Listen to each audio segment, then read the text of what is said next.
Well, friends, I'm getting reacquainted with my own portfolio because for almost 8 months I have not been paying close attention to these stocks. I have around 10 or 12 stocks in my portfolio, but I have to nibble through this and get reacquainted with them slowly and steadily. I've already started the work with NVDA.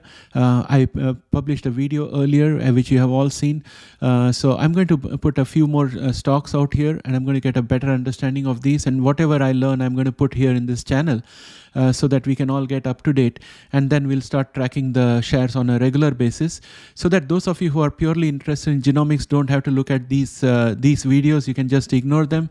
But if you get interested and if you want to do a bit of diversification, you can always check what is happening here, put questions in the comment section, and I'll reply to you. With that said, let's get started with my stocks.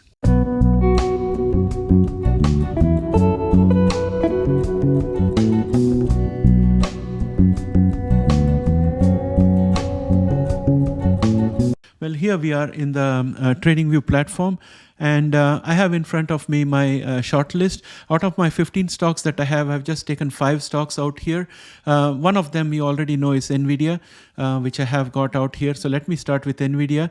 I had sold NVIDIA yesterday, so I sold it somewhere around 214 or something. But since then it has fallen a little bit, and then it has gone up again.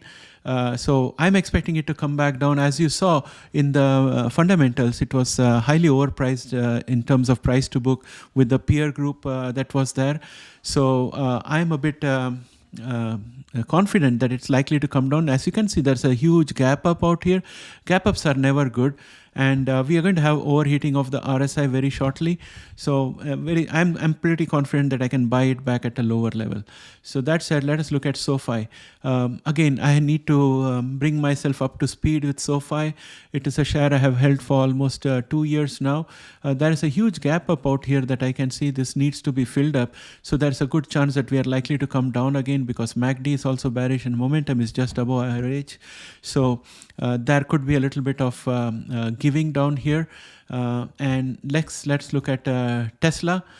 So in terms of what's happening with Tesla, it's fundamentally a very good company, but there are a little bit of things going on with Elon Musk, which does definitely affect the stock. But the worst effect of Twitter is seems to be behind us, and hopefully things will start picking up.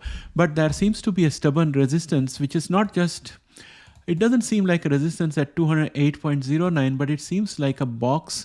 If I was able to draw a box out here, let me see if I have a box icon out here, a rectangle. So if I was to draw a rectangle, I would say that this particular area that we have out here is likely to be resistance.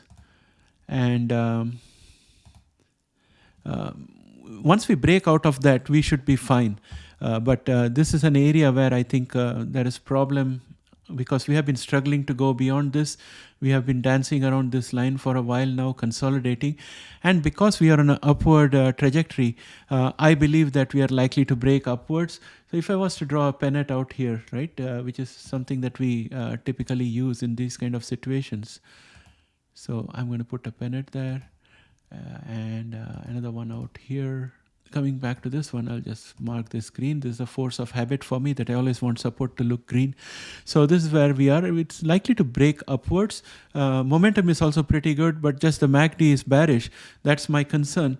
If the MACD turns across to the signal line and becomes bullish, then we are definitely likely to break this, and I expect that to happen in the next couple of days. Let's look at Palantir. Palantir is back down here after the initial jump after their earnings. It's come back down here. It's all because of profit taking. So profit taking has happened out here, and this diagonal line of support is going to give us support. We are still above average in terms of our momentum, but the MACD has turned to the bearish side. So let us see what happens tomorrow. Momentum needs to stay above average for this to pick up. When it comes to Fiverr, We have a huge gap up here because of the earnings. Earnings were very good for Fiverr as compared to expectation. And after that, there has been a bit of a profit taking. I expect that we need to close this gap up before we start moving up further. MACD is bearish, and momentum is also above average but pointed downwards, and all this above average happened close to earnings, on the run up to earnings, and now it's kind of cooling off like an anticlimax. So things need to cool down a little bit. I think we'll cover this gap before going up further. So that's what I have here for 5 of the stocks that I have in my portfolio. And I will cover this on an ongoing basis. Once I'm done with my videos, I am investing time reading up on these shares, what is happening out there, and getting myself up to speed.